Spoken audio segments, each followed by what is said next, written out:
بسم اللہ الرحمن الرحیم۔ السلام علیکم ورحمۃ اللہ وبرکاتہ۔ ویلکم کرتی ہوں آپ کو اپنے YouTube channel Islamic stories with آنی خان میں۔ امید کرتی ہوں کہ آپ سب صحت مند اور اپنی زندگی میں اچھے کام کرنے میں مصروف ہوں گے، لیکن ہمیں کچھ وقت اپنے اسلام اور دین کے لیے بھی نکالنا چاہیے۔ تو بغیر وقت ضائع کیے چلتے ہیں اپنے آج کے ٹاپک کی طرف، جو کہ ہے عشق کی بات۔ یہ نقاب پوش بزرگ کسی خطۂ عرب کے بادشاہ تھے۔ پہلے بڑے شاعر اور عشق مزاجی میں مبتلا تھے۔ حکومت اور ملک کے حریص و نازک طبع اور صاحب جمال تھے۔ عشق حقیقی کی طرف ان کی رغبت ہونے لگی۔ اس کیف و مستی کا ان کے دل پر بڑا اثر ہوا۔ حکومت و سلطنت تلخ محسوس ہونے لگی۔ عشق حق دل میں پیدا کیا، محض غرور سے حق تک رسائی نہ ہوئی، بلکہ جو عقل نور وحی سے منور نہ ہو، اس سے تو جاہل ہی رہنا بہتر ہے۔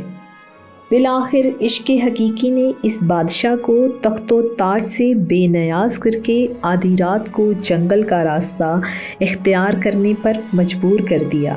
کوہ دریا دشت و دامن سے دیوانہ وار گزرتا ہوا یہ بادشاہ اپنی حدود و سلطنت سے نکل کر سرحد تبوک میں داخل ہو گیا۔ چہرہ پر نقاب ڈال لیا تاکہ جلالت شاہانہ سے لوگ نہ سمجھ لیں کہ یہ گدڑی پوش کسی ملک کا رئیس یا بادشاہ ہے۔ ملک تبوک میں اس بادشاہ پر جب کئی فاقے گزر گئے تو ضعیف و نکاحت سے مجبور ہو کر مزدوروں کے ساتھ اینٹیں اٹھانے لگا۔ اگرچہ وہ بادشاہ چہرے سے نقاب کیے ہوئے تھا، لیکن اس کے رنگ و ڈھنگ سے مزدوروں میں تذکرے ہونے لگے کہ نقاب پوش کسی ملک کا سفیر یا بادشاہ معلوم ہوتا ہے۔ یہ خبر شاہ تبوک تک پہنچ گئی۔ شاہ تبوک کو فکر لاحق ہو گئی کہ یہ ماجرا کیا ہے۔ شاہ تبوک نے فوراً سامان سفر باندھا اور اس مزدور بادشاہ کی جھونپڑی میں جا کر پہنچا اور دریافت کرنے لگا، اے صاحب جمال، آپ اپنے صحیح حال سے مجھے آگاہ کریں۔ آپ کا یہ روشن چہرہ شہادت دیتا ہے کہ آپ کسی ملک کے بادشاہ ہیں۔ یہ فکر و سنکت کا سبب کیا ہے؟ آپ نے اپنی راحت اور سلطنت کو فقر کی ذلت پر قربان کیوں کیا؟ اے عالی حوصلہ، آپ کی ہمت پر میری یہ سلطنت تبوک ہی نہیں بلکہ صدہا سلطنتیں قربان ہوں۔ مجھے جلد اپنے راز سے آگاہ کریں۔ اگر آپ میرے پاس مہمان رہیں تو یہ میری خوش نصیبی ہوگی، اور آپ کے قرب سے میری جان بوجہ خوشی 100 جان کے برابر ہو جائے گی۔ اس طرح بہت سی ترکیبوں سے شاہ تبوک اس لباس فقر میں ملبوس بادشاہ سے دیر تک باتیں کرتا رہا تاکہ اس کا راز جان سکے۔ راز و نیاز کی گفتگو کی بجائے اس نقاب پوش بادشاہ نے شاہ تبوک کے کان میں درد عشق کی نہ جانے کیا بات کہہ دی کہ شاہ تبوک نے درد بھری چیخ مار کر گریبان چاک کر دیا۔ شاہانہ جاہ و جلال کا ہوش نہ رہا۔ حسن لازوال کے عشق و محبت میں ماہی بے آب کی طرح تڑپنے لگا۔ آدھی رات کا وقت ہوا۔ دونوں بادشاہ اس ملک سے نکل کر مالک الملک کی طرف کسی اور علاقے میں چل لیے تاکہ خلقت پریشان نہ کرے اور فراغ قلب سے محبوب حقیقی کی یاد میں مشغولی نصیب ہو۔ اس نقاب پوش عاشق صادق کی بات میں نہ جانے کیسی لذت تھی کہ شاہ تبوک پر سلطنت کی تمام لذتیں حرام ہو گئیں۔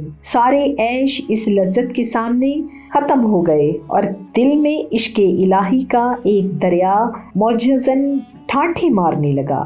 شاہ تبوک نے اسی وقت اپنے سینے میں تعلق اللہ کی دولت محسوس کی۔ خدا آپ کو جزائے خیر عطا فرمائے کہ آپ نے ہماری آنکھیں کھول دیں اور محبوب حقیقی سے ہمراز کر دیا۔ اس نقاب پوش صاحب نسبت بادشاہ سے عرض کیا کہ ہمیں بھی اپنے ہمراہ لے چلیں، آپ کا قلب سرچشمہ آتش عشق ہے، اس عشق حق کے آگ سے میرا سینہ بھی بھر دیجیے۔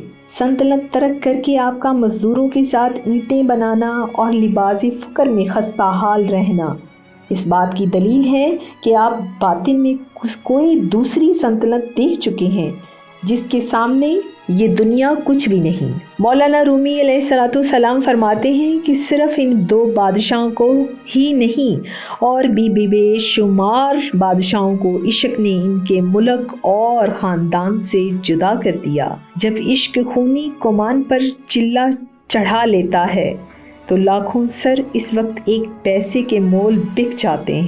اللہ سبحانہ وتعالیٰ جس پر اپنے کرم کی، اپنے رحم کی نظر کر دیتے ہیں تو وہ اللہ کی عشق میں سب کچھ قربان کر دیتا ہے، اور اللہ پاک ہم سب کو اس دنیا اور آخرت میں کامیاب کرے اور ہمیں اسلام کی دولت سے نوازے، اور اللہ پاک ہمیں اسلام کی دولت دے۔ آمین آمین یا رب العالمین۔ میں تھی آپ کے ساتھ آنی خان، انشاءاللہ پھر ملیں گے، فی امان اللہ۔